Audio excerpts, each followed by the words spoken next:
Assalamualaikum warahmatullahi wabarakatuh.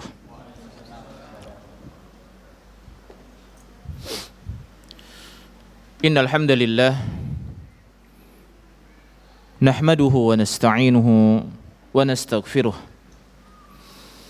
wa na'udzu billahi min shururi anfusina wa min sayyiati a'malina. Man yahdihillahu fala mudilla lahu wa man yudlil fala hadiya lahu. Asyhadu an la ilaha illallah wahdahu la syarika lah wa asyhadu anna Muhammadan abduhu wa rasuluh.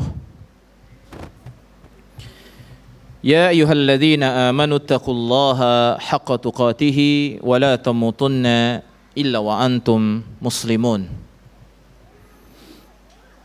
Ya ayyuhan nasu taqu rabbakumul ladzi khalaqakum min nafsin wahidah wa khalaqa minha zawjaha wa bassa minhuma rijalan katsiran wa nisaa'a wattaqullaha alladzi tasaaluna bihi wal arham innallaha kana 'alaikum raqiba. Ya ayyuhalladzina amanu taqullaha wa qulu qawlan sadida yuslih lakum a'malakum wa yaghfir lakum dhunubakum wa may yuti'illaha wa rasulahu faqad faza fawzan 'azima. Amma ba'du fa inna asdaqal hadisi kitabullah wa khairal hadi hadi Muhammadin sallallahu alaihi wa ala alihi wa sallam wa syarrul umuri muhdatsatuha fa inna kulla muhdatsatin bid'ah wa kulla bid'atin dhalalah wa kulla dhalalatin finnar. Ikhwani wa akhwati fillah, Bapak dan Ibu sekalian, ma'asyiral muslimin, ma'asyiral muslimat, rahimani Allahu wa iyyakum. Kita bersyukur kepada Allah Jalla wa Ala yang dengan segala karunia dan nikmatnya yang Allah berikan kepada kita,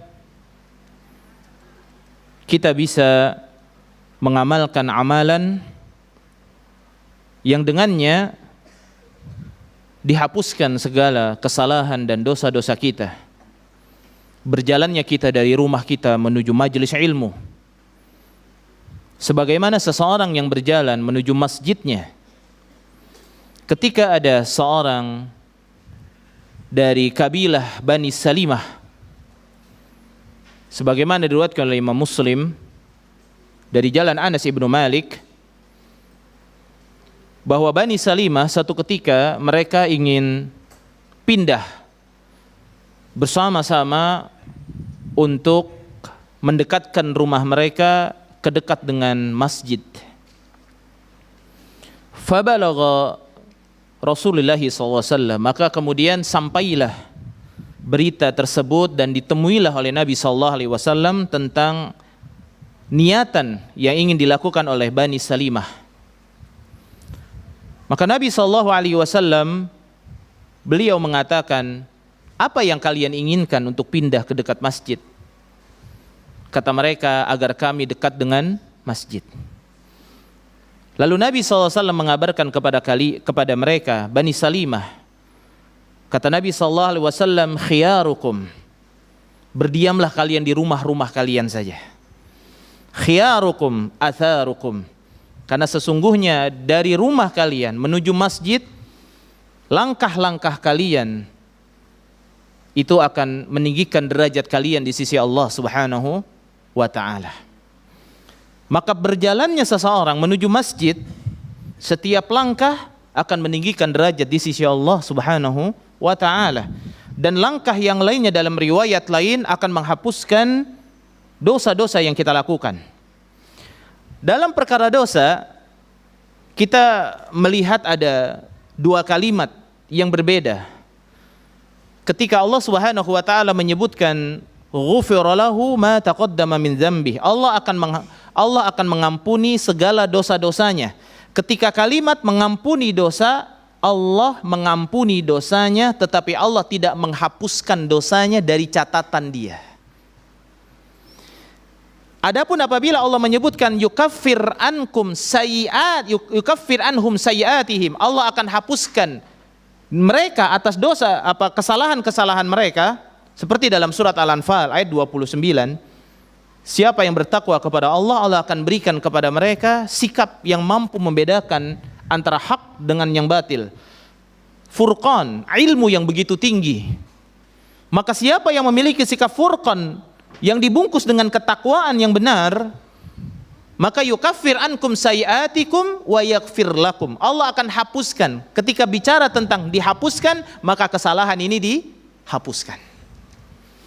Itu ada dua perbedaan. Jadi apabila diampuni, maka tidak dihapus amal tersebut, perbuatan buruk tersebut dari catatan keburukan kita, tapi apabila dihapus, maka dihapuslah segala keburukan-keburukan tersebut. Untuk apa? Agar nanti di yaumil qiyamah, seseorang ketika melihat amalan-amalan buruknya yang begitu besar, kemudian mereka melihat besarnya ampunan Allah Subhanahu wa taala karena keimanannya, karena tauhidnya, maka betapa besar rasa bahagia yang ada pada diri mereka. Ada seperti seseorang yang masuk, misalkan orang tahu dia adalah orang yang tidak punya salah, orang tahu dia orang yang tidak punya dosa, maka ketika dia datang, manusia tahu dia adalah orang yang bersih, maka kemudian dia datang, ya tahu bahwa orang tahu saya tidak berbuat dosa, maka dia tidak pernah merasa bersalah, bahagianya biasa. Lalu bagaimana seseorang masuk ke dalam kampung seseorang, orang tahu semuanya dia pelaku dosa, dan dia tahu saya ini pelaku dosa saya kepada kampung ini begitu besar, tapi begitu masuk kampung itu disambut dia dengan sambutan yang begitu baik. Orang kampung mengatakan, kami sudah lupakan semua dosa kamu, walaupun dosa kamu ada, tetapi besarnya maaf kami kepada engkau. Maka tentunya orang yang dimaafkan jauh lebih bahagia.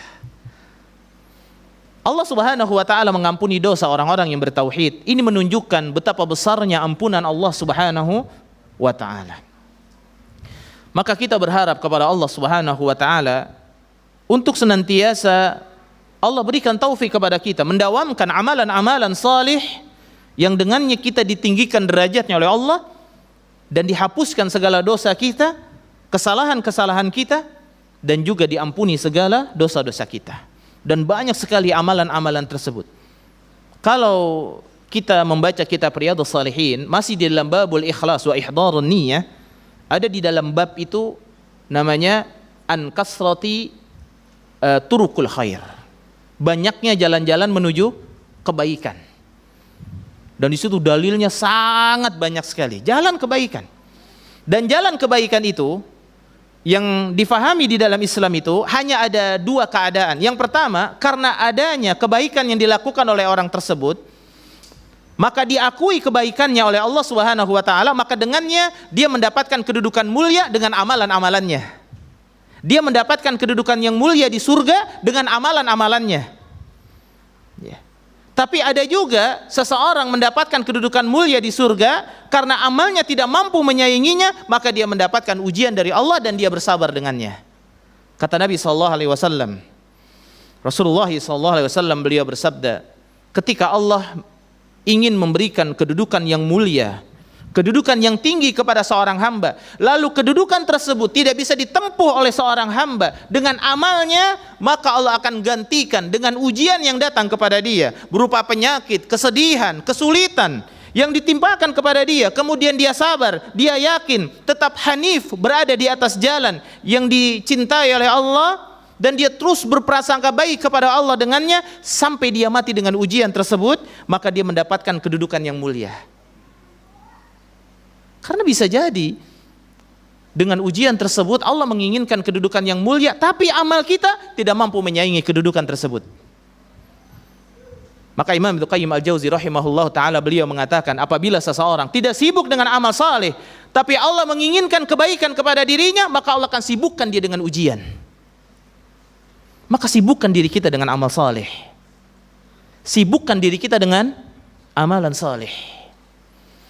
Sehingga ujian yang Allah datangkan kepada kita dari kesulitan dan kesedihan, ya, itu bisa kita hadapi dengan sebaik-baiknya. Dan kedudukan yang mulia di sisi Allah Subhanahu wa taala ini harus dicapai oleh setiap orang-orang yang beriman kepada Allah Tabaraka wa taala, agar semakin besar kedudukannya di sisi Allah Subhanahu wa taala. Jadi banyaknya jalan kebaikan itu banyak kebaikan, misalkan orang menyempurnakan wudu, orang sholat, berangkat ke masjid. Ya. Ada juga dari jalan kebaikan yang dilakukan oleh orang tersebut sampai dia masuk ke dalam surga. Kata Nabi SAW, aku melihat di dalam surga ada seseorang yataqallab, dia muter-muter fil jannah, di surga. Ya. Kenapa dia muter-muter di surga? Dia memiliki kedudukan yang mulia di surga, dia bolak-balik aja di surga, dia penuh dengan kenikmatan di surga. Hanya karena dia adalah orang yang memotong dahan yang menghalangi orang yang sedang berjalan. Jadi orang-orang muslim yang berjalan bisa terhalangi dengan pohonnya, maka dia potong pohon tersebut. Ya. Maka dia masuk dalam surga dengan amalan tersebut. Ya.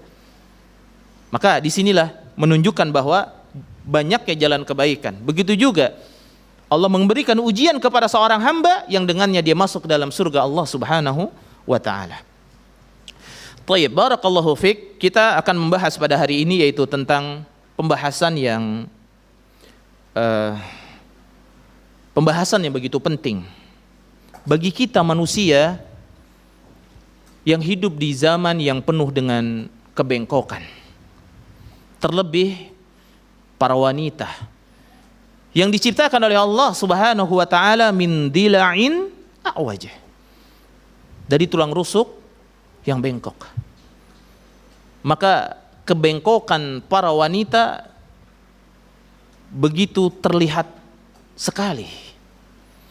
Kecondongan mereka kepada hawa nafsu pribadi, keburukan diri, itu sangatlah besar. Di antaranya adalah, kata para ulama, yang paling bengkok dari para wanita adalah lisaniha. Apa itu? Lisannya. Ya. Tapi bagaimana sikap seorang suami terhadap lisan seorang istri? Kata Nabi SAW, fastamti' biha. Berbahagialah kamu, bersenang-senanglah kamu dengan istri kalian dengan buruknya lisannya dia. Jangankan wanita-wanita pada hari ini, wanita di samping Nabi SAW saja tidak bisa lepas daripada lisan yang buruk.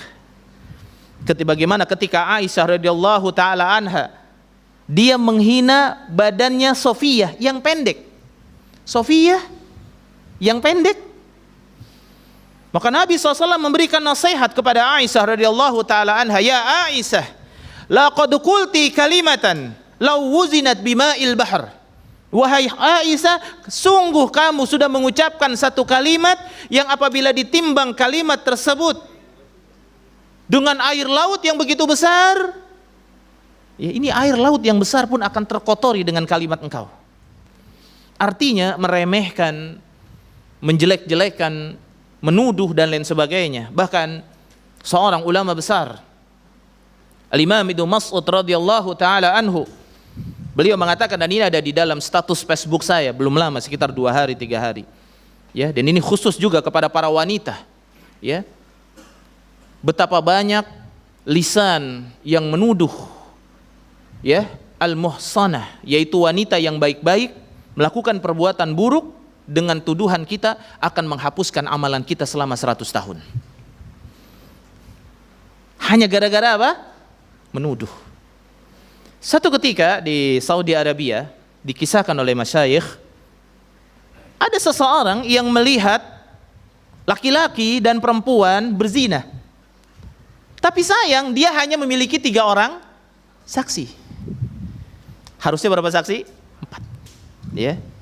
Maka dia tidak jadi melaporkan dan tidak menuduh si laki-laki dan perempuan ini melakukan zina.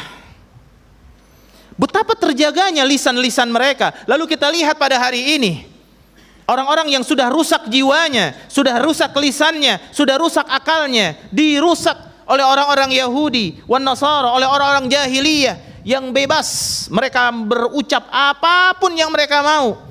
Dunia liberal, dituduh sana, dituduh sini, tuduh sana, tuduh sini. Ya, tanpa alasan yang benar. Ya. Penggerbekan sini dan lain sebagainya. Ya. Dan terdapat asaruz zina, bekas-bekas zina, tetapi dia tidak melihat. Ya. Tidak melihat terjadinya perzinahan, kemudian dituduh dengan berzina, ini tidak boleh. Itu 4 orang saja harus melihat terjadinya apa? Zina, dukhulul farj ilal qubul. Masuknya farj itu ke dalam kemaluan wanita. Kalau tidak boleh menuduh dia adalah wanita pezina, walaupun dia mungkin jalan dengan laki-laki dan lain sebagainya. Ya. Taib. Di sini kita harus betul-betul menjaga, yaitu pembahasan kita di sini adalah tentang jiwa-jiwa yang hanif. Mungkin ada di antara kita yang sudah mendengar atau membaca buku dari Ustazuna Halim Narah, ya, yang mana beliau untukmu yang berjiwa hanif. Beliau wafat tahun 2007, ya. Semoga Allah Subhanahu wa taala merahmati beliau. Pertemuan yang sangat singkat dengan beliau tetapi membawa faidah yang begitu besar. Taib. Saudaraku sekalian yang dimuliakan oleh Allah Subhanahu wa taala. Tetapi saya lebih membahas kepada bagaimana jiwa-jiwa yang hanif itu ada di dalam diri orang muslim, diri orang-orang yang beriman kepada Allah di masa-masa yang begitu berat bagi mereka untuk memiliki jiwa yang hanif tersebut. Maka kalimat hanifiyah itu disematkan oleh Allah Subhanahu wa taala kepada Ibrahim alaihi salam, yang Allah sebutkan bahwa Ibrahim alaihi salam adalah umat yang hanif, lurus, jalannya begitu lurus. Maka disebutkan oleh Allah Subhanahu wa taala dalam surah Ali Imran ayat yang ke-67, "Maka kana Ibrahim Yahudiyan wala Nasraniyan walakin kana hanifan musliman wa ma kana minal musyrikin." Disebutkan salah satu jiwa yang hanif dan merupakan pangkal daripada hanifnya sebuah jiwa seseorang, yaitu mereka tidak berbuat syirik kepada Allah Subhanahu wa taala. Tapi bukan hanya cukup di sana. Ya. Bukan hanya cukup seseorang dia tidak berbuat syirik. Naam, dengan tidak berbuat syirik kepada Allah, dia pasti masuk surga.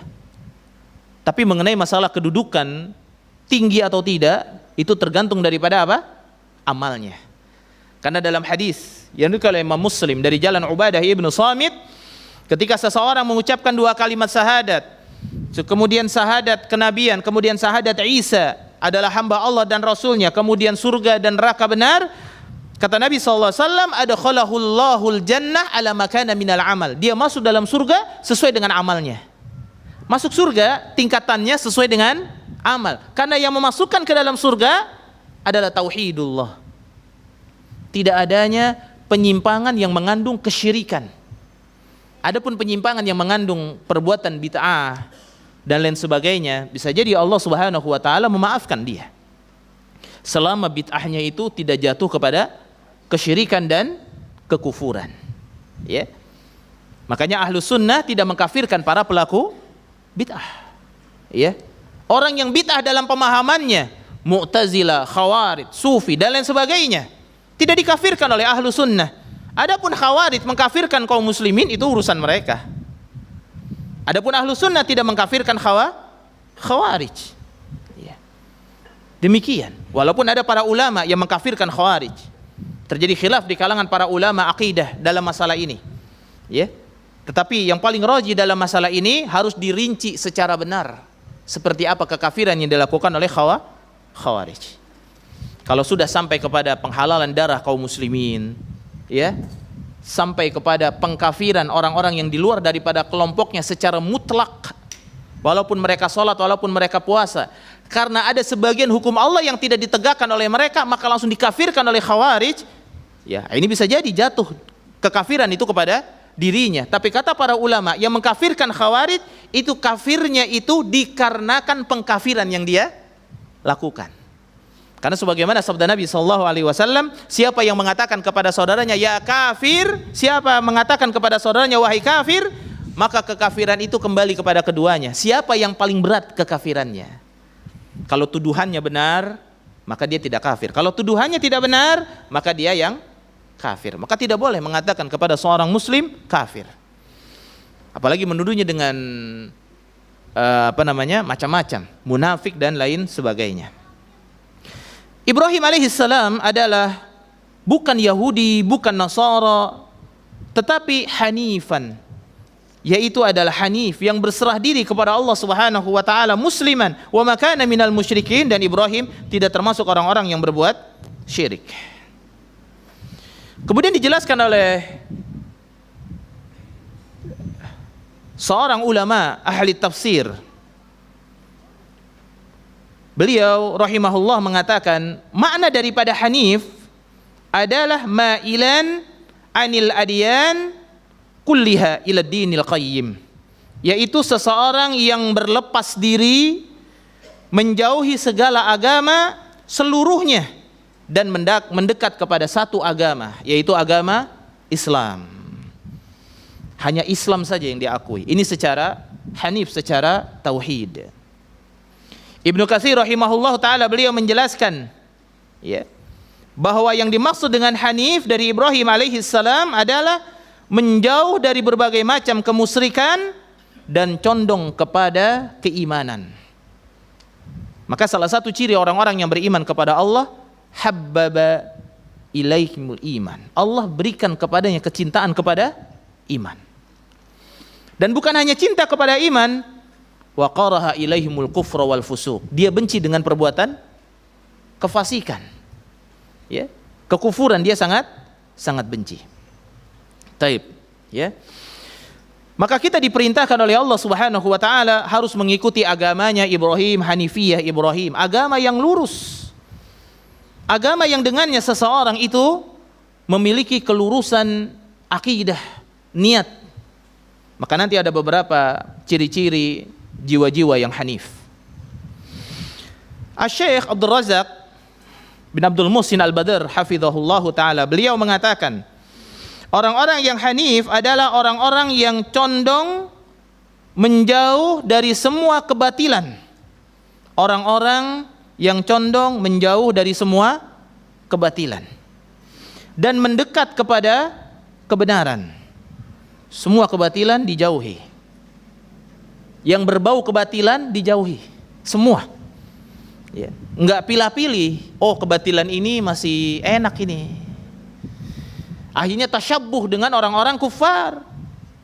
Ya. Oh, kebatilan ini mah masih bagus, enggak apa-apa kayaknya, masih kecil. Enggak begitu besar. Oh, enggak apa-apa kalau begini mah, kan ini hanya sekedar ini doang, ya. Kan enggak apa-apa, begitu. Ya. Nah, ini kebatilan itu dia jauhi semua.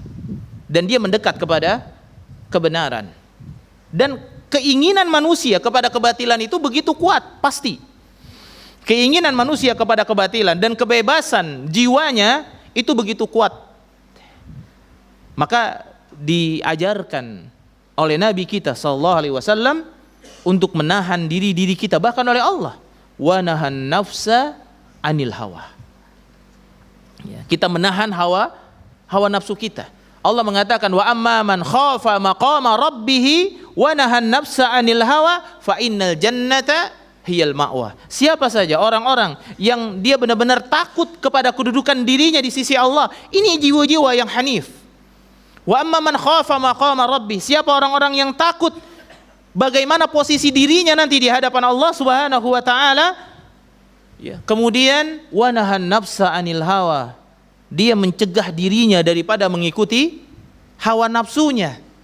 Hawa nafsu yang tidak jatuh kepada kebatilan ini masih tidak jadi masalah. Tapi kalau sudah condong kepada kebatilan, karena kebatilan ini tidak mungkin datang sebagaimana layaknya kebatilan, dia akan dibungkus dengan berbagai macam kebenaran yang tujuannya adalah menutupi kebatilan.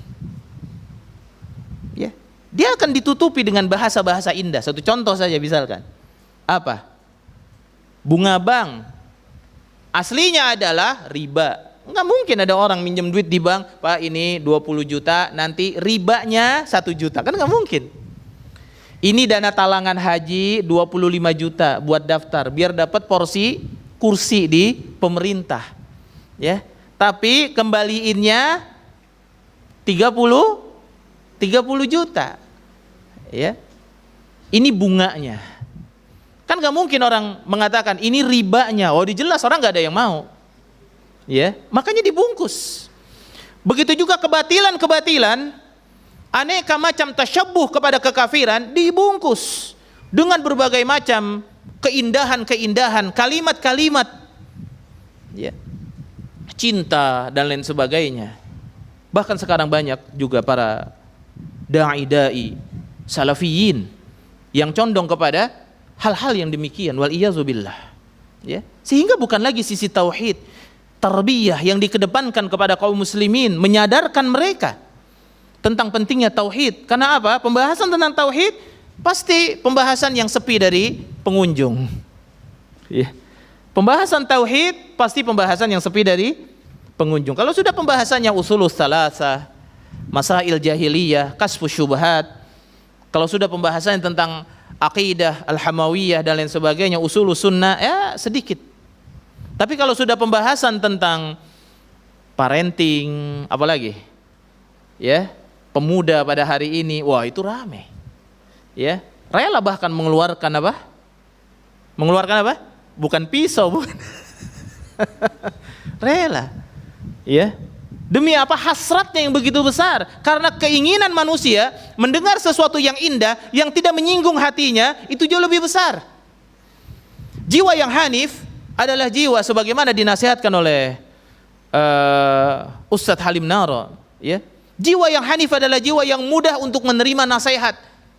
Jiwa yang tidak pernah menolak nasihat. Lalu bagaimana dengan diri kita? Bagaimana ketika nasihat itu datang? Sementara kecondongan kita kepada apa yang dinasehatkan manusia kepada kita itu lebih besar, lebih menguntungkan. Akankah bisa menerima nasihat itu dengan baik? Sementara kalau kita tinggalkan apa yang dinasehati oleh mereka dan kita kembali kepada nasihatnya, maka kita tidak akan mendapatkan keuntungan. Kita tidak akan mendapatkan ini. Ataukah kita hanya mencari sebuah alasan? Ya. Kita dinasehatin, kemudian kita cari adalah alasan untuk menolak nasihat ini. Semua orang kalau diberikan nasihat maunya nolak, maunya memberikan hujjah. Tapi ingatkah kita akan satu hari di mana tidak ada lagi yang dapat berbicara dari lisan kita? Al-yauma nakhtimu ala afwaihim wa tukallimuna aydihim wa tashhadu arjuluhum.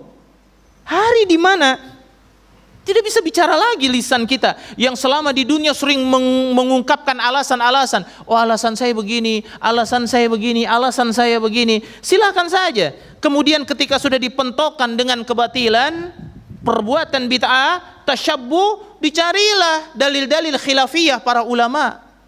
Ya. Oh, ini khilaf di kalangan para ulama. Ya.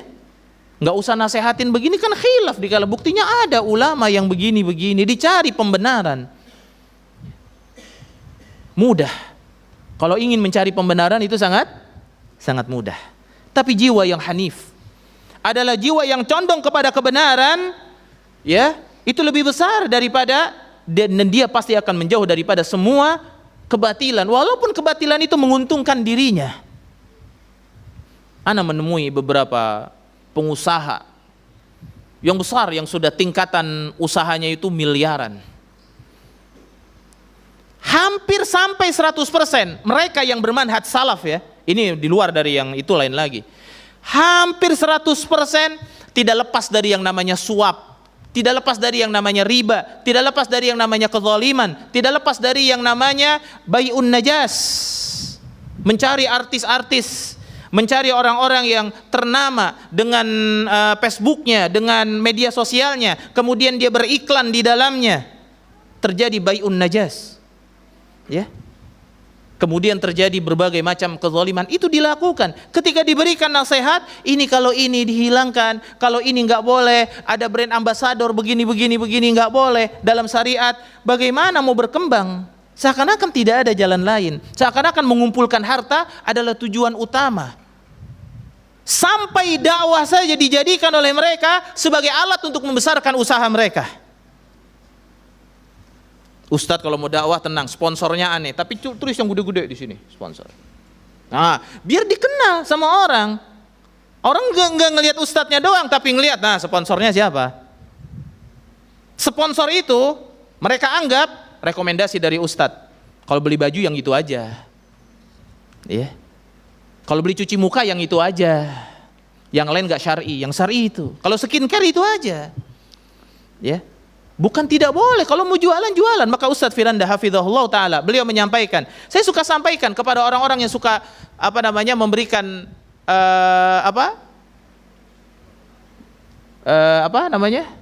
donasi dalam, bukan donasi ya, support dalam dakwah, ya. Udah, kalian berikan saja support dalam dakwah, ajarkan mereka tentang ikhlas. Kalian usaha sana, ya. Yang namanya menyampaikan buat dakwah, ya udah buat dakwah. Jangan kalian menyampaikan ini buat dakwah, infak buat dakwah, tapi kalian juga menginginkan apa? Promosi juga, ya. Nah, itu jadi seperti itu, ya. Bukan tidak boleh, ya. Tapi ini sangat membuat jiwa manusia tidak akan hanif dan sangat mudah nanti condong. Kenyataannya banyak artis yang dulu, beberapa kali saya mengisi kajian di kantor dan sebagainya, awal-awal artis ini adalah orang yang hanif. Dia berada di atas manhaj salaf, tapi begitu dia melihat, oh di sini dilarang, terus kayaknya tidak ada kecondongan. Saya mau jualan apa di sini? Akhirnya, oh yang bagus di sono, ya. Yang bagus di mana? Di sono. Dan akhirnya kita lihat para pengusaha muslim ketika melihat, oh di salaf tidak ada artis yang terkenal, oh ya sudah kita cari yang lain, ya. Kan saya jualan yang penting, nggak ada hubungannya jualan dengan syariat. Akhirnya sampai ke arah seperti itu, ya. Jadi sekuler dia, memisahkan antara jualan dia dengan syariat. Nauzubillah. Jiwa yang hanif tidak akan demikian.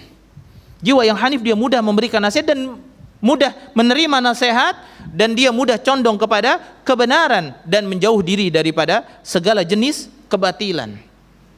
Seorang wanita yang melihat bagaimana bebasnya para wanita di luar sana, membuat acara tertentu, membuat ini tertentu, reunian dan lain sebagainya, dia tidak akan condong kepada sana. Oh ini salah, ini salah. Ibu-ibu yang sudah memahami dan udah ngaji dan mempelajari tentang manhaj salaf, dia akan tahu, oh ini salah, ini salah. Kecondongan kepada sana betul ada memang, tapi ini salah. Maka kemudian apa? Dia menghindar darinya. Walaupun berat kadang-kadang menghindar dari hal-hal yang demikian, ya. Tapi ya mau bagaimana? Ya. Bagaimana kita bertetap diri hanif di atas kebenaran. Kemudian kata Syekh Abdul Razak bin Abdul Muhsin Al-Badr hafizahullah taala, beliau mengatakan mereka mendekat kepada hidayah, mendekat kepada tauhid, kemudian mereka istiqamah. Condong menjauh daripada perbuatan kesyirikan dan mendekat kepada tauhid. Mereka condong menjauhi dari kesesatan. Allah sudah mengatakan dalam surah Ali Imran ayat 196, ya. Udah jangan tergoda, saya sudah sampaikan di sini mungkin 3 kali saya, ya. La yaghurrannaka taqallubul ladzina kafaru fil bilad. Kita ini orang-orang yang sudah ngaji, ya. Kita orang yang sudah faham perlahan tentang agama. Jangan kita tergoda dengan gaya kehidupan orang-orang kafir. Ya, 196, 197, 198 surah Ali Imran. Allah sudah katakan kehidupan mereka mataun qalilun summa ma'wahum jahannam. Kehidupan mereka itu kehidupan yang hanya nipu kalian, nipu aja. Wanita bebas kemana-mana, ya. Laki-laki juga bebas, ya, melakukan apa saja dalam bertransaksi, ya. Tidak peduli halal atau haram, yang penting dia mendapatkan uang, ya. Dan seterusnya, bebas mau melakukan apa saja. Ini jangan mengikuti mereka, kehidupan orang-orang kafir. Sampai anak-anak kita, ya, jangan sampai mengikuti kehidupan orang-orang kafir, ya. Mata'un qalil, hanya penipuan saja. Mata'un itu artinya adalah perhiasan yang menipu. Perhiasan yang begini. Mata'un itu, kata Syekh pernah ya di dalam sebuah kuliah itu, mata'un, ya, itu adalah perhiasan, ini perhiasan. Orang melihat ini, saya kasih kamu. Tapi dikasihnya sambil di kep begini. Ya, ini mata'un. Nah ini, ya. Begitu, dikep begini, ya. Atau digunakan tali kepadanya. Tali mataun. Oh iya, dia megang doang tapi bukan milik dia, akan pergi begitu aja. Nah, itulah dunia. Mataun qalilun. Menipu. Memang kerjaan orang-orang kafir menipu memang. Ya, kaum muslimin tidak pernah menipu dan tidak mungkin berdusta. Ya. Kaum muslimin, kalau muslim yang mencuri ada, mukmin yang berbuat riba ada. Tapi kalau mukmin yang bohong enggak ada. Udah munafik nanti jatuhnya. Seorang mukmin tidak mungkin berdusta. Makanya diajarkan kita. Di antara salah satu nanti akan kita bahas, jiwa yang hanif adalah dia sama antara lisannya dengan hatinya. Jangan membuat makar kepada seorang mukmin. Membuat makar kepada suami, membuat makar kepada istri dan lain sebagainya, menipu istri, menipu suami, membuat tipu daya. Istri membuat tipu daya dengan anak-anaknya, anak-anak membuat tipu daya dengan bapaknya untuk menipu ibunya, menipu orang tuanya. Apalagi menipu kaum muslimin. Ya. Atau dikenal dengan akidah bunglon. Tahu akidah bunglon? Ah iya. Kesono oke, bijaksana, bijak sini. Dilihat kecondongannya kepada apa? Apakah dia condong kepada keimanan? Ataukah sebenarnya dunia yang dia cari? Orang yang bijaksana, bijak sini, itu dunia yang dia cari. Kedudukan, keuntungan. Berarti mereka sedang makar kepada kaum muslimin. Imma apakah muslim yang menyimpang pemahamannya atau muslim yang benar dalam pemahamannya. Mereka sedang bermakar dengan dua aliran ini. Dengan dua aliran sungai. Ya, kesini banget dia nggak mau. Ya, kesini juga nggak mau. Maka sembunyi-sembunyi. Kesini sembunyi-sembunyi. Wa idza laqul ladzina amanu qalu amanna. Kalau bertemu dengan orang yang manhajnya benar, mereka mengatakan qalu amanna. Saya ini sama dengan kalian, salafiyin. Jelas. Wa idza khalau ila syayatinihim, kembali mereka kepada penyimpangannya, orang-orang yang menyimpang, qalu inna ma'akum innama nahnu mustahzi'un. Saya ini tadi main-main doang ke sana. Nah, itu mah ikut kajian main-main aja. Ke sini ya sini mah insyaallah lah, ya. Begitu berkumpul dengan para ahlul bidah, berkumpul dengan orang yang menyimpang dalam akidah, Mu'tazilah, Khawarij, Jahmiyah, Qadariyah. Karena ini teman yang menguntungkan dunianya, kalau ke sini dia kajian. Ya. Bahkan ada memperkenalkan dunianya orang-orang Mu'tazilah karena dia di sana kurang laku, produk dia lakunya di orang-orang yang bermanhaj salaf. Dia nyamar dulu. Dan ini saya tahu orang-orangnya. Alhamdulillah. Nyamar dulu dia, nyamar aja. Tapi kalau lagi sendirian dia set. Dia masuknya ke sana. Nauzubillah, kecondongan hati. Hati-hati. Kenapa demikian? Kita harus menjaga hati kita, karena hati itu berada di antara jari jemari Allah. Siapa di antara kita yang mampu dan mengetahui bagaimana racun ketika masuk ke dalam tubuh kita? Bagaimana racun itu menguasai hati seseorang sehingga sampai tertutupi hati itu dengan apa? Dengan racun tersebut dan dia mati dengannya. Racun dosa, kepura-puraan, ya, tipu daya, makar dan lain sebagainya. Maka ini menjadi nasihat buat diri saya sendiri dan juga buat kita semua. Jadi menjauhi segala kebatilan, mendekat kepada kebenaran. Juga condong menjauhi dari buruknya amal dan mendekat kepada amal yang sesuai dengan ilmu yang sahih. Ya, jujur saja. Ya. Saya bertemu dengan seorang ustadz, dia bersama dengan syekh, dia biasa mengatakan sebagai mazhab Syafi'i. Saya juga punya bukunya, kitab beliau. Ya. Ketika beliau membahas tentang masalah niat, ya, membahas tentang masalah kunut subuh dan lain sebagainya, saya tanya ketika bertiga, ya, di mana, ya, di mana kecondongan hatimu? Ya, kecondongan hati, ya, tidak bisa dipungkiri, ya, pasti kepada dalil-dalil yang disepakati kesahihannya.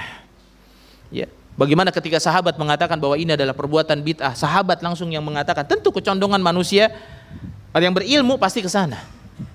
Tapi beda bertemu dengan seseorang yang berilmu, beda lagi dengan ketemu yang lain. Nauzubillah. Ini sangat berbahaya.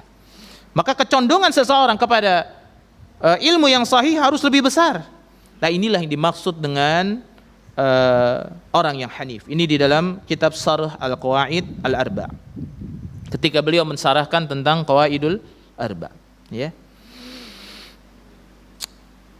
Maka orang-orang yang hanif pada zaman ini adalah orang-orang yang betul-betul mereka adalah orang-orang yang memiliki jiwa-jiwa yang lurus, ya. Sebagaimana dijelaskan di dalam beberapa kitab para ulama, saya mengambil ya dari beberapa kitab para ulama tentang orang-orang yang memiliki jiwa yang hanif. Siapakah mereka jiwa-jiwa yang hanif? Yang pertama, kecondongan mereka kepada kebenaran. Kecondongan mereka kepada kebenaran. Dan kita harus tahu bahwa kebenaran itu hanya ada satu. Sebagaimana kaidah yang berbunyi kebenaran hanya ada satu. Ya. Ini berlaku dalam masalah-masalah istihadiyah. Ya. Bahwa kebenaran itu hanya ada satu. Agama juga hanya ada satu. Islam. Ya. Selain daripada Islam itu wajib ditolak. Selain daripada Islam itu wajib ditolak, ya. Maka Nabi SAW satu ketika dari Abdullah bin Mas'ud radhiyallahu taala anhu berkisah, khatta lana Rasulullah SAW khattan. Satu ketika Rasulullah menggaris kepada kami satu garis. Tsumma qala, kemudian Rasulullah bersabda, hadza sabilullah, ini adalah jalannya Allah, satu garis. Digaris oleh Nabi sallallahu alaihi wasallam.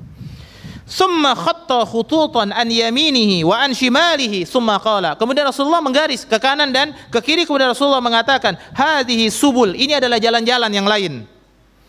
Wa ala kulli sabilin minha syaitan, dan setiap jalan ini ada apa? Ada syaitan.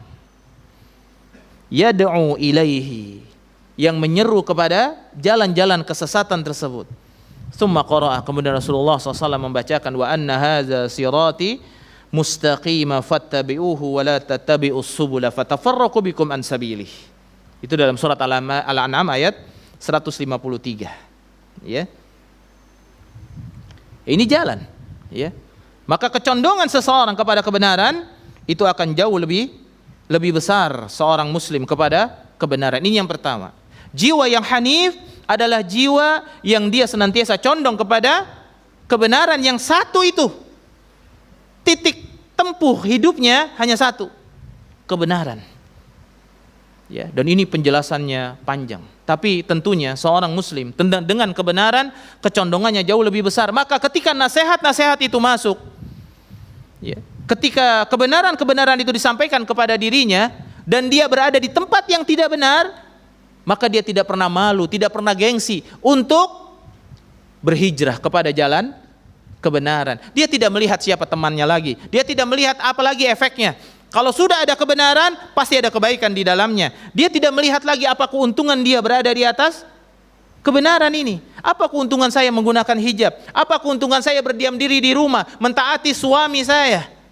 Suami yang buruk mungkin, suami yang tidak pernah peduli dengan urusan istrinya. Apa keuntungan saya sebagai seorang istri? Tidak boleh keluar rumah kecuali dengan izin suaminya, atau keluar rumah kecuali bersama dengan suaminya atau mahramnya. Apa keuntungan saya sebagai wanita? Bukan bertanya tentang itu, tapi dia bertanya tentang bagaimana Allah meridhoi perbuatan saya ini. Bukan tentang bagaimana saya bisa makan, saya bisa minum, bukan. Tapi tentang bagaimana makan dan minum saya diridhoi oleh Allah Subhanahu wa taala. Bukan tentang bagaimana saya mendapatkan penghasilan. Bukan tentang bagaimana saya bisa mendapatkan uang, bukan.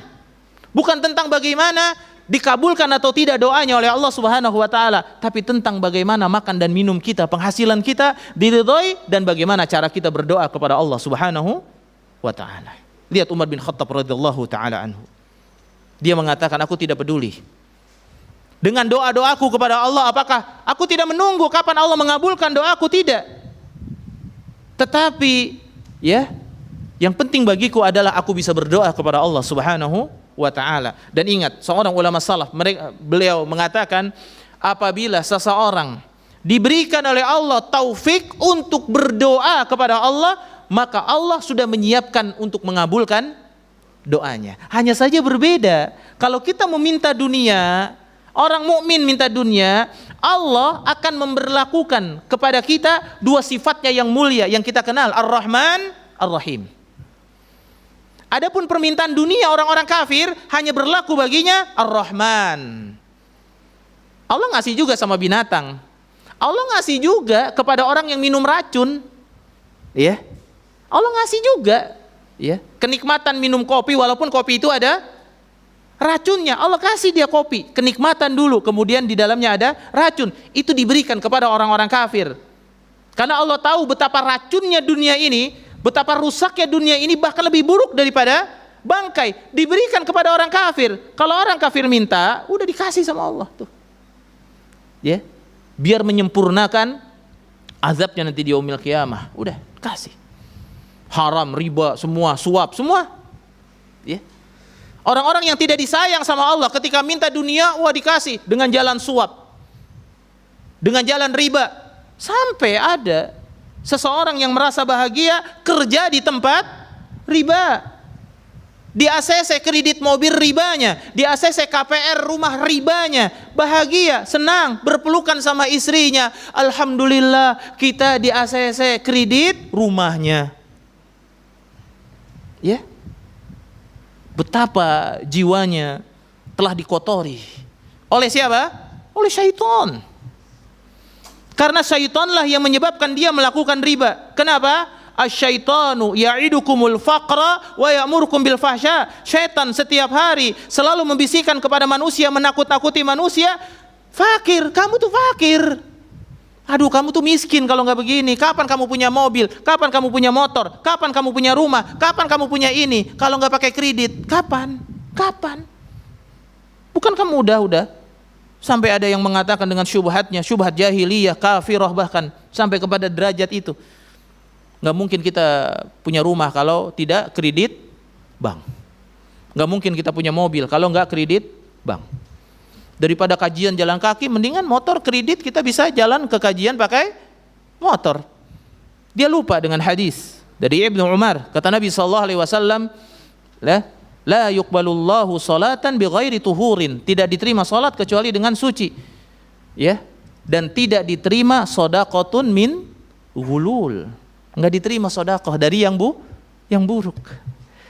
Lupa dengan hadis, innallaha thayyibun la yuqbalu illa thayyiba. Allah itu maha baik, tidak mungkin menerima kecuali yang baik-baik. Kalau dengan orang kafir, Ar-Rahman, Allah yang maha pengasih, diberikan wa ma min dabatin illa 'alallahi rizquha. Tidak ada binatang yang melata kecuali Allah berikan rezeki kepada mereka. Anjing juga diberikan rezeki, burung gagak yang kalau kita ketemu burung gagak hitam, kita wajib membunuh dia, boleh membunuh. Hayawanun fasik, hewan fasik, boleh dibunuh. Ada berapa hewan fasik ya? Yang boleh dibunuh? Tikus, burung gagak, anjing hitam, ya, boleh dibunuh, walaupun tidak mengganggu kita. Nah, itu ya, ada hewan fasik. Tapi anjing hitam ini yang, ya kalau anjing orang punya anjing orang hitam ya jangan dibunuh. Kalau ketemunya di ini ya, di jalanan, ketemu tikus, bapak ketemu tikus di jalanan, dibunuh kan? Ketemu ular, ya dibunuh. Tapi sekarang mah ular dipelihara. Boleh nggak melihara ular? Haram hukumnya. Melihara tikus haram hukumnya. Hamster dan lain sebagainya haram, tidak boleh dalam Islam. Itu hewan fasik, nggak boleh dipelihara, nggak boleh. Kalau hayawanun fasik. Ini ada melihara biawak. Nah, saya juga melihara biawak di belakang rumah saya. Karena ada empang, bukan saya pelihara, bukan. Ada empang gede. Ya, buat menjaga dia dari ular-ular. Pernah ada ular kobra, ya dimakan sama dia. Tiba-tiba buat nunjukin ya, diberikan petunjuk oleh Allah, dimuntahinnya di dekat jemuran. Biasa istri saya ngejemur. Ini apaan ini? Totonya muntahan ular kobra. Jadi dia makan ular kobra, kemudian kan saya ngelihat ular kobra ya, kata orang-orang kampung, ada ular kobra gede di situ, hitam. Pernah lewat juga. Sekarang udah nggak ada, alhamdulillah. Pas semenjak ada muntahan kobra. Alhamdulillah. Gede banget ya, besar, hitam. Ya dimuntahin itu sama siapa? Sama si biawak. Makanya karena sering dipancing biawak, ya itu ngeri juga. Makanya kalau ada yang mancing-mancing biawak, saya suka ngomong, Pak jangan dipancingin biawaknya. Karena orang dapat besar-besar banget biawaknya. Ya, tanah saya tapi dipancing-pancingin dengan biawak orang. Ya akhirnya habislah ya. Nggak ada lagi penjaga ular. Ya, tayyib, barakallahu fik. Jadi kita kecondongan kita kepada kebenaran. Tayyib. Jadi yang pertama apa? Jiwa yang hanif adalah condong dia kepada kebenaran. Dia nggak ikut-ikutan. Ya. Lihat Nabi sallallahu alaihi wasallam. Ya. Garisnya satu, yang lainnya adalah jalan syaitan. Ingat kata Nabi, di setiap jalan ada syaitan. Kan syaitannya dari jenis apa? Jin dan manusia. Kalau syaitannya jin, misalkan yang dikenal oleh masyarakat, kuntilanak, sini nggak ada yang datang. Tapi kalau syaitannya bentuk manusia, ini banyak yang hadir. Syaitannya wanita yang cantik jelita, ya banyak yang hadir. Tergoda, lemah laki-laki, apalagi laki-laki lemah. Ketika Ibnu Abbas mentafsirkan khuliqal innal insana khuliqa subhanallah. Sesungguhnya diciptakan manusia dalam keadaan lemah. Ditafsirkan oleh Ibnu Abbas apa? Seorang laki-laki, ini dijelaskan Ibnu Jarir At-Tabari. Seorang laki-laki jalan di depannya wanita, kemudian dia lihat wanita tersebut, padahal wanita itu tidak bisa memberikan faidah buat dia. Betapa banyak foto-foto wanita di dalam medsos kita, ya. Jiwa yang hanif, lihat, tidak akan mau dia. Wa idza marru bil lagwi marrun kirama. Bukan hanya ketika ada jalan orang main judi, kita nggak ikut judi, bukan. Di HP juga sama. Kalau ada yang menawarkan video-video Netflix, video apa, video tontonan-tontonan, marrun kirama. Dia berjalan dengan penuh menjaga kehormatan dirinya. Jangan malah ditonton. Wah, bagus nih. Ya. Wah, foto akhwat nih. Udah gitu sekarang akhwat juga pakai niqab, tapi dia jadi pajangan, iklan. Ya, ini bantu-bantu suami Ustaz. Bantu-bantu suami. Ditanya sama suaminya, emang pernah minta bantuan sama istri? Enggak, dia doang yang mau sendiri Ustaz. Ah, ini masalah. Ya. Kalau wanita usaha wajib enggak, sunnah enggak, mubah. Kalau suami mencari nafkah hukumnya wajib. Maka kalau kita memiliki komitmen bahwa biarlah suami saya yang mencari harta dan Allah berikan kelapangan kepada suami saya, para istri di rumah kaum muslimin, dia akan fokus berdoa buat suaminya. Enggak lelah badannya segala bikin somai, bikin apa, enggak lelah dia. Dia lelahnya hanya menghadap Allah, ya Rabb, berikan kepada suami saya harta yang halal, harta yang berkah ya Rob. Dia menangis di sepertiga malam. Dia lelahkan dirinya untuk berbakti kepada siapa? Suaminya. Tapi kalau dia tidak berkomitmen dengan hal ini, ya sudah.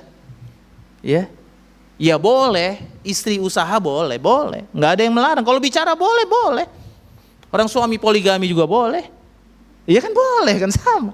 Kalau bicara boleh, tapi bermasalah nggak? Kalau bermasalah kan jangan. Wanita usaha boleh, bermasalah enggak? Bagaimana dengan pertemuannya dengan laki-laki lain? Bagaimana keluar dari rumahnya? Awalnya izin, besokan udah biasa kata suami, enggak usah izin lah, capek izin dulu. Keluar aja sendiri. Keluar sendiri bebas, ketemu sama siapa? Enggak ada laporan sama suami. Kan begitu. Siapa yang mengarahkan ini? Syaitan. Syaitan yang mengarahkan. Dan syaitan itu pelan-pelan selalu memberikan alasan. Kata syaitan apa? Wa anna lakum nasihun amin. Saya ini pemberi nasihat buat kamu yang paling bagus. Tenang aja, tenang. Kata syaitan. Pokoknya tenang. Ya, kamu percaya sama saya, kata syaitan. Ya. Karena syaitan selalu ngomong gitu. Wa anna lakum nasihun amin. Saya ini pemberi nasihat yang terpercaya buat kamu. Tenang.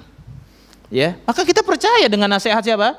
Syaitan. Bagaimana kalau hidup kamu susah?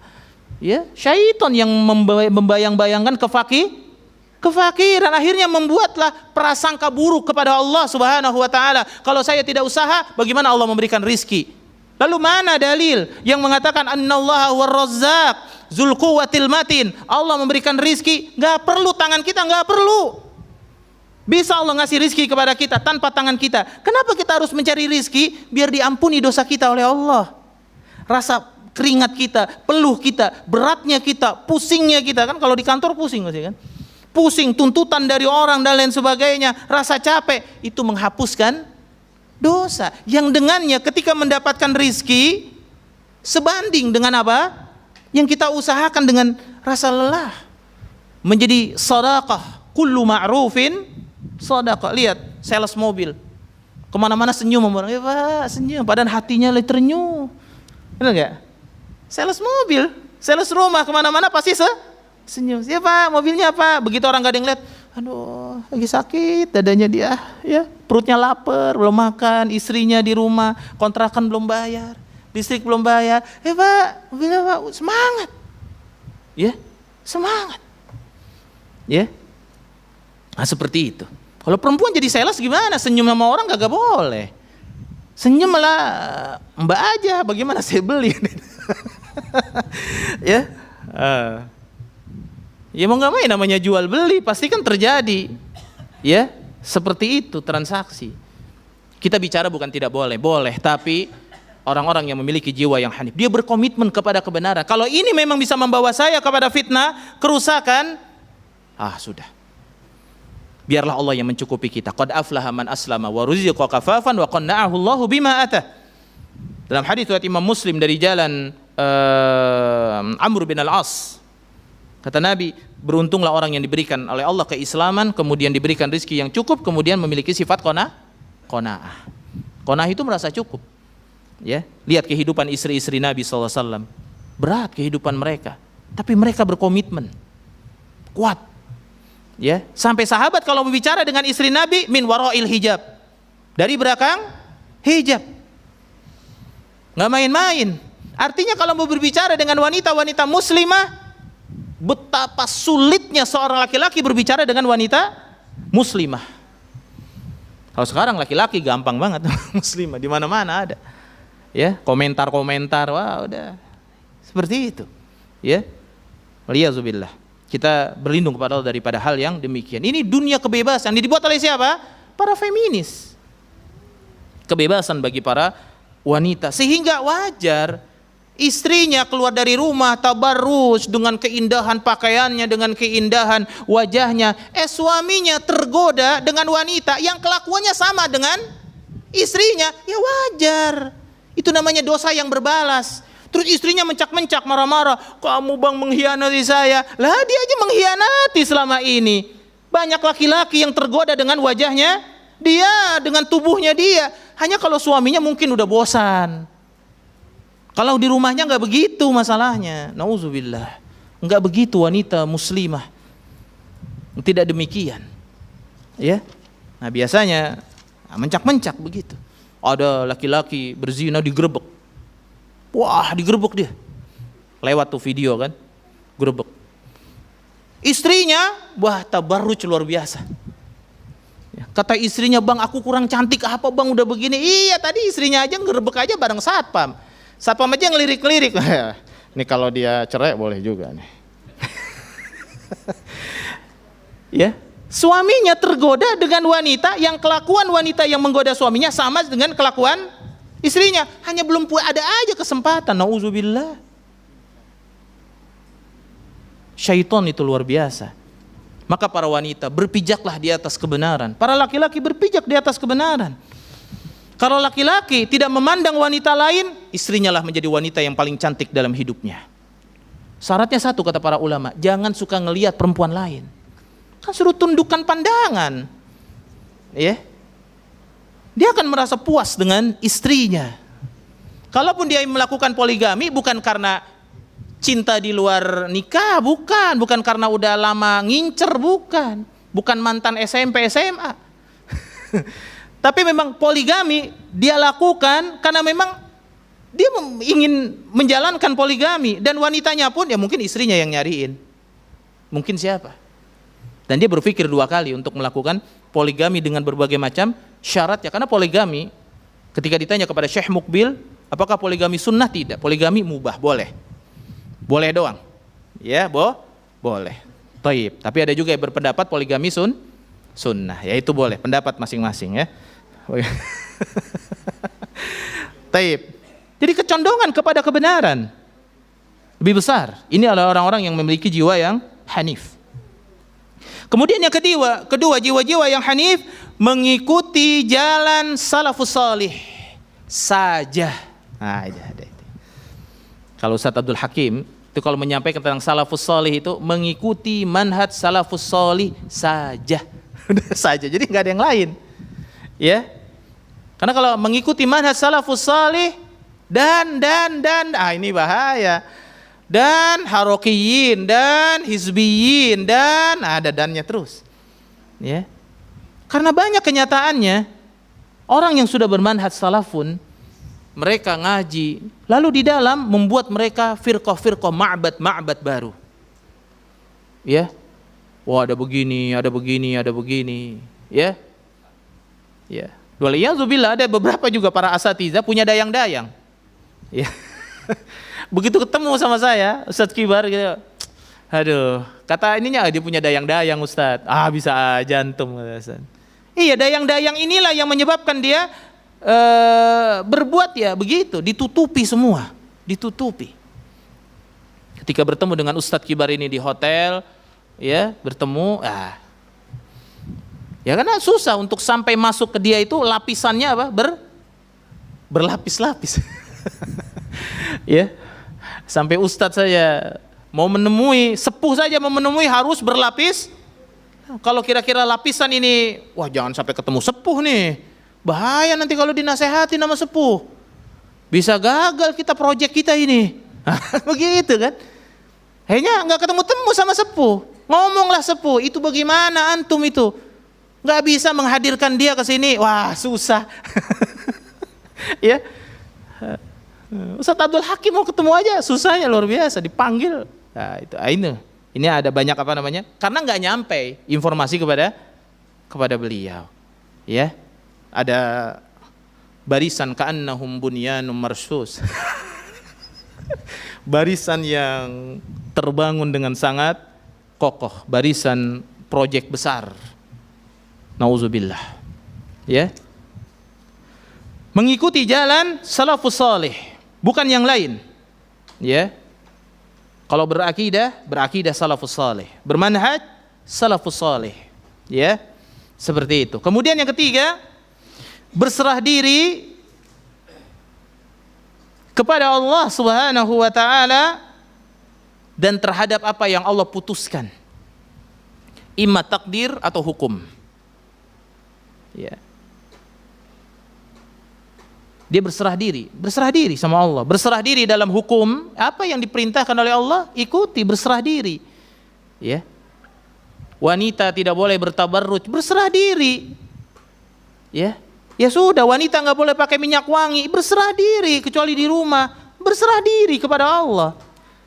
Maka lil mu'minin wala mu'minatin idza qadallahu wa rasulahu amran ayyakuna lahumul khiyarah. Tidak pantas bagi seorang mukmin laki-laki dan mukmin perempuan apabila Allah dan Rasulnya sudah menetapkan satu perkara, ada baginya pilihan yang lain, A, B, J, dicari alasan begini, enggak butuh alasan. Karena kenyataannya 5 anggota tubuh nanti akan menjawab nanti di yaumil qiyamah. Tangan, kaki, kulit, pendengaran, penglihatan akan menjadi saksi nanti di yaumil qiyamah.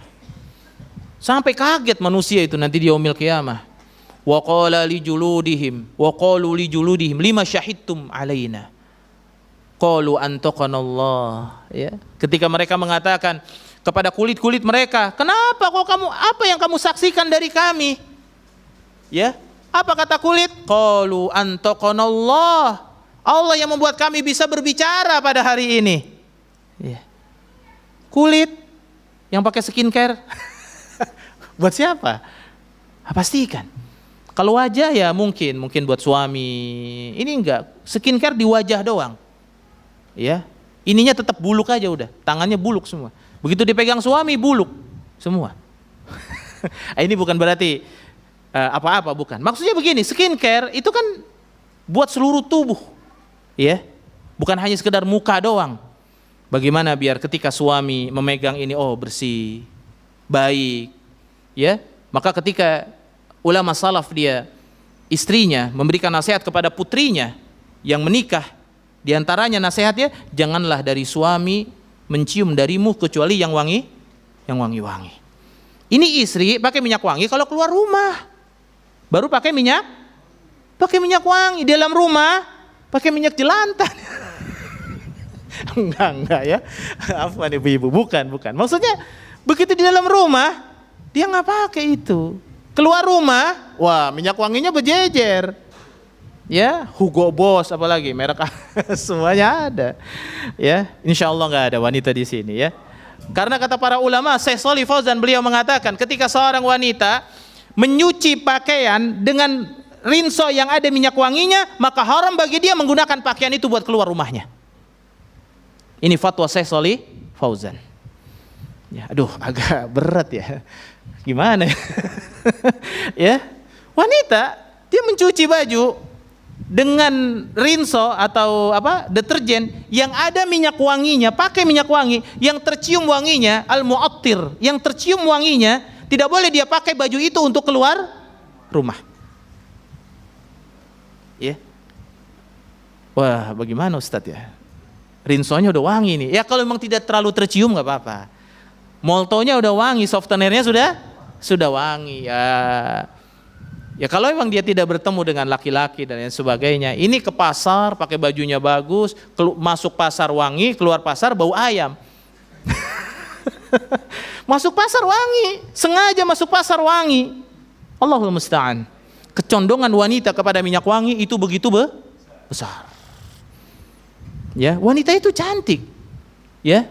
Bahkan dikatakan oleh seorang ulama salaf, aku lebih bagus menjaga uang Baitul Mal daripada menjaga wanita hitam. Karena wanita hitam dilihat-lihat lama-lama jadi bagus juga. Fitnahnya besar. Kata Nabi SAW, tidak aku tinggalkan fitnah yang memudaratkan para laki-laki yang lebih besar kecuali siapa? Wanita. Maka para wanita, ingatlah, ya, bagaimana mata laki-laki, ya, pasti akan melihat Anda, ya, seperti itu. Maka Nabi SAW memberikan solusi kalau memang kita tergoda dengan wanita di luar, maka datangilah siapa? Istri kita. Artinya ya wanita di luar pasti menggoda, ya. Memang seperti itu. Ya, makanya para laki-laki hendaklah menundukkan pandangannya. Ya, qul lil mu'min yaghuddu min absarihim. Tundukkan pandangan. Ya, pandangan pertama jangan diikuti dengan pandangan yang kedua, apalagi pandangan yang pertama plus foto disimpan. Ini masalah. Pandangan pertama, dan sekarang banyak laki-laki yang mereka suka ngaji, mereka nggak suka dengan wanita-wanita yang tampak auratnya. Beda bagi mereka. Sampai ada ngomong begini, Ustadz, kan kalau kita memandang perempuan yang penuh dengan hasrat seperti paha perempuan, dada perempuan kan nggak boleh. Terus kalau kita melihat wanita pakai niqab boleh dong katanya. Kan wanita pakai niqab, ya. Bukankah hadis dari Nabi SAW? Satu ketika Abdullah bin Maktum itu datang, kemudian Aisyah ada di sisi Nabi SAW. Ya, bukankah di situ ketika Aisyah mengatakan, ya Rasulullah, dia laki-laki buta, dia nggak ngelihat saya, kecantikan saya. Kata Rasulullah, ente kan ngelihat dia. Artinya menunjukkan bahwa tertutup saja, tidak boleh. Seharusnya, ya, seperti itu. Walaupun banyak dalil-dalil yang menunjukkan adanya rukhsah, tapi rukhsah ini bukan berarti begitu bebas, ya. Berserah diri kepada keputusan Allah Subhanahu wa ta'ala. Taib, kayaknya kita pakai season yang kedua ya. Tolong diingatkan ya, untuk masalah jiwa ini ada 15 ya. Dari ada yang tidak ingin menunjukkan amalnya, hati terlalu tertuju kepada Allah, tidak tasyabbuh, tidak sibuk dengan aib orang lain, benci dengan penyimpangan dan lain sebagainya. Ini banyak, insyaallah mudah-mudahan season 2 kita bisa diberikan oleh Allah Subhanahu wa taala taufik untuk bisa hadir, dan insyaallah kita bisa melanjutkan tentang jiwa-jiwa yang hanif. Dan yang terpenting dari jiwa yang hanif adalah hati yang senantiasa menerima nasihat dan kebenaran, ya, dan hati yang tidak pernah merasa benar, ya, tidak pernah merasa benar. Oh, saya mau udah benar, nggak bisa, karena mentazkiyah diri itu nggak boleh, Allah sudah mengatakan dalam Al-Quran apa?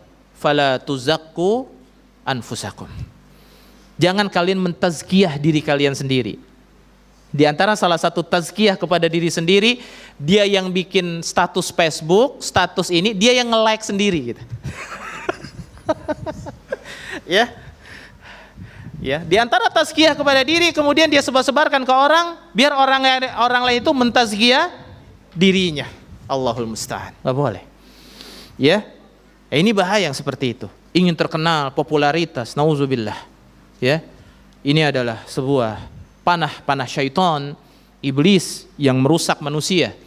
Dan tentunya kita berlindung kepada Allah, maka jiwa yang hanif dia senantiasa condong kepada kebenaran, takut kepada Allah, takut kepada kehidupan akhirat yang begitu mengerikan, tidak dipermainkan kehidupan akhirat, dan dia tidak pernah bermain-main dalam perkara akhirat. Jangan bermain-main. Kalau main-main boleh, tapi perkara akhirat. Apa contoh permainan dan itu merupakan perkara akhirat? Mendapatkan pahala dan bukan bagian daripada kesia-siaan. Bermain dengan istri. Ya. Dengan istri main-main dan lain sebagainya. Dengan teman saja main seadanya. Jangan sampai berlebih-lebih. Ini banyak orang main dengan teman sampai akhirnya menyediakan hadiah. Mainnya badminton boleh untuk olahraga. Tapi yang namanya main badminton, bola dan sebagainya, faidah kan yang diambil dari hal yang mubah, ya, itu bukan untuk menyibukkan diri dengan hal yang mubah. Ini main bola malam-malam, sholat malam enggak.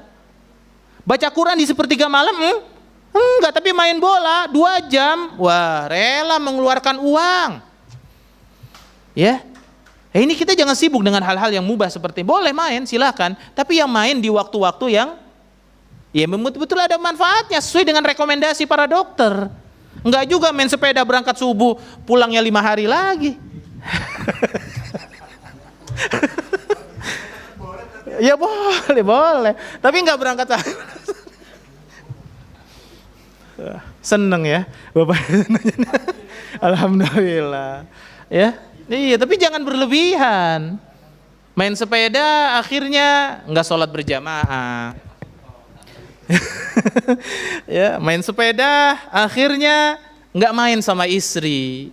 Ya, kata Nabi SAW, dunia ini banyak kesia-siaan, kecuali beberapa yang tidak sia-sia. Di antaranya adalah bermain dengan istri dan juga bermain dengan hewan peliharaan, bukan ternak, kendaraan kita. Ya, bagus-bagusin motor biar kalau pas kajian tuh bersih motornya, peleknya keren, ya nggak apa-apa. Ya, nggak apa-apa. Ya, mau sepeda biar sepedanya. Ya, tapi barakallahu fiik. Sampai sini ada yang mau ditanyakan? Ya, kalau tidak ada ya alhamdulillah. Iya, fadhal.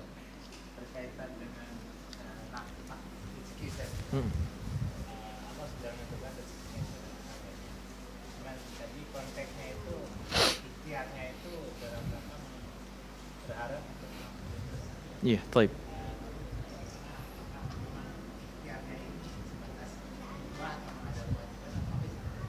Iya, baik. Barakallahu fiik.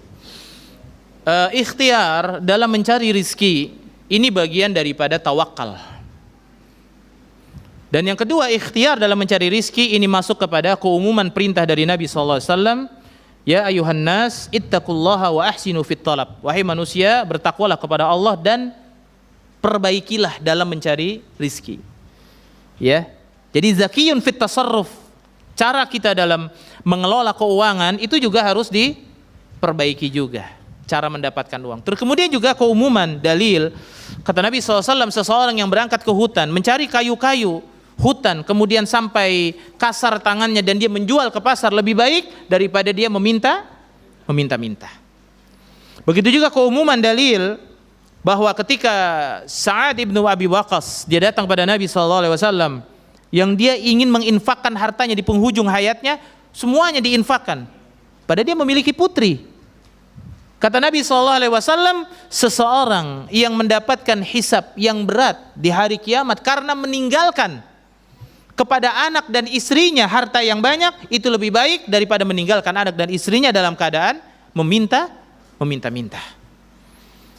Dan banyak sekali dalil-dalil mengenai masalah bagaimana seharusnya seorang laki-laki itu memiliki sifat qawwam. Allah mengatakan, wa bima anfaqu min amwalihim. Laki-laki disebut sebagai laki-laki yang qawwam. Ar-rijalu qawwamuna 'alan nisa bima faddalallahu ba'dahum 'ala ba'din wa bima anfaqu min amwalihim. Bagaimana ketika dia menginfakkan hartanya? Kalau enggak ada harta, bagaimana dia mau berinfak dengan keluarganya? Bagaimana juga keumuman dalil, hendaklah kita memberikan kepada istri makan ketika kita makan, memberikan pakaian ketika kita menggunakan pakaian, dan memberikan rumah kepada istri, wala tudarruhunna. Jangan memudaratkan istri kita. Ya. Jangan memudaratkan istri kita, misalkan tinggal di kolong jembatan sehingga auratnya terbuka.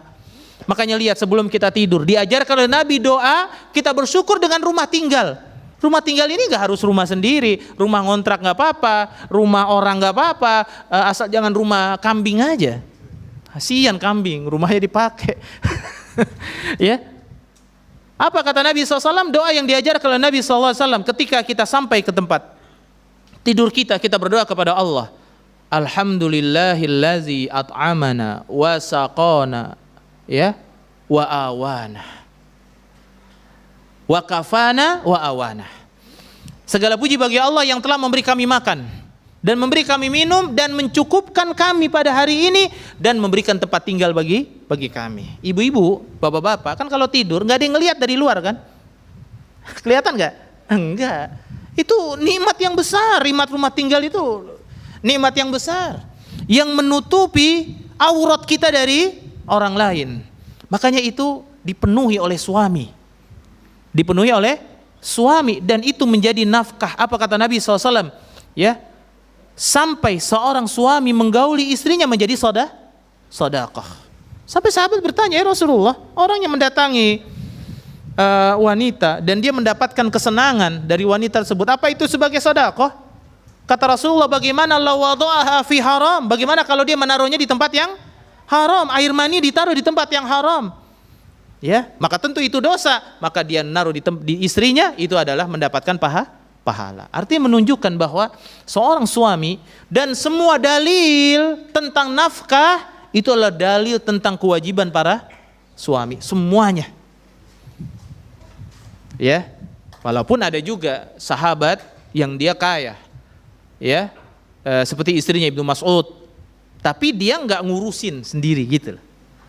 Ya, pasti ada budak-budak dan lain sebagainya. Nah, kayak ini menunjukkan bahwa kewajiban seorang suami adalah mencari nafkah untuk keluarga.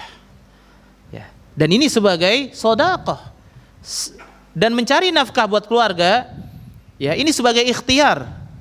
Dan di dalamnya terdapat tawakal kepada Allah Subhanahu wa ta'ala, dan ini menjadi amalan soleh, penghapus dosa. Karena kan ketika mencari nafkah, misalkan contoh tukang gojek, mencari nafkah dia harus berlelah-lelah sampai tangannya hitam, ya, sampai mogok di jalanan dan lain sebagainya, ya, rasa sakit, kesah, dan lain sebagainya dia rasakan semua, ya, untuk mendapatkan apa yang Allah Subhanahu wa ta'ala berikan kepada dirinya, ditetapkan kepada dirinya, ya. Maka semakin besar dia bersyukur kepada Allah, maka dia akan semakin merasakan bahwa kenikmatan Allah ini begitu besar. Maka kata Nabi SAW, man lam yashkurin nas lam yashkurillah. Siapa yang tidak bersyukur dengan pemberian manusia, tidak akan bersyukur dengan pemberian Allah Subhanahu wa ta'ala. Wa man lam yashkur qalil lam yashkur katsir. Siapa yang tidak bersyukur dengan yang dikit, maka dia tidak akan bersyukur dengan yang banyak. Dan ingat, mencari rizki bukan tentang kuantiti dan banyaknya, ya, tapi tentang bagaimana kita menjalankan sunnah Nabi SAW. Kewajiban sebagai seorang suami, kalau suami mencari nafkah hukumnya wajib. Kalau istri mencari nafkah dan suami di rumah, lalu suami memberikan syarat kepada istrinya, kalau gitu silakan kamu yang kerja, nggak apa-apa, tapi bagi hasil, boleh. Bagi hasil, gaji kamu bagi dua, setengah buat saya, setengah buat kamu. Adapun buat saya nanti saya berikan lagi kepada kamu dalam bentuk nafkah. Ini ada yang demikian, itu dibolehkan. Tapi ya, kaum muslimin yang hanif jiwanya, dia tidak akan memilih hal yang seperti ini, ya. Maka kita jangan pernah mengambil hal-hal yang rukhsah ya untuk meninggalkan hal-hal yang utama. Rukhsah itu boleh, keringanan boleh nanti kalau memang sudah mentok gitu. Udah mentok teu aya deui eta jalanna gitu. Enggak ada jalannya lagi. Itu baru ambil deh gitu. Daripada meninggalkan kewajiban, ambil rukhsahnya. Ya, daripada meninggalkan kewajiban. Tapi yang utama, jalankan tempuh dulu kewajiban. Perempuan udah doakan suami. Ya. Karena urusan yang dicampuri ya, urusan suami, kewajiban suami yang dicampuri dengan wanita, apa kata Nabi? Akan berantakan urusannya. Ya, itu termasuk menggunakan kaidah menyerahkan amanah kepada yang bukan ahlinya. Ya, karena memang ahli dalam mencari nafkah walaupun hasilnya sedikit, ya, itu tergantung bagaimana sifat qanaah yang dimiliki oleh para istri, suami dan lain sebagainya. Tapi kalau jiwa-jiwa yang tidak qanaah ini sudah ada, dia akan selalu merasa kurang. Walaupun tabungannya ada 1 miliar, walaupun tabungannya ada 100 juta, ada 10 juta, ada 1 juta, dia merasa orang lain mah tabungannya lebih banyak, kebutuhannya serahkan semua kepada Allah. Kita punya kesedihan, lihat Nabi Yakub, anni asqu bassi wa huzni ilallah. Serahkan semuanya kepada Allah. Selesai. Ya. Ya Allah yang kita ingat. Jangan kredit riba yang diingat. Ya. Taib barakallahu fiik. Semoga Allah Subhanahu wa taala menjaga kita semua, menjauhkan kita dari segala keburukan, dan berkomitmenlah kita untuk memiliki jiwa-jiwa yang hanif. Walaupun untuk menempuh jalan tersebut kita mengalami berbagai macam kesulitan.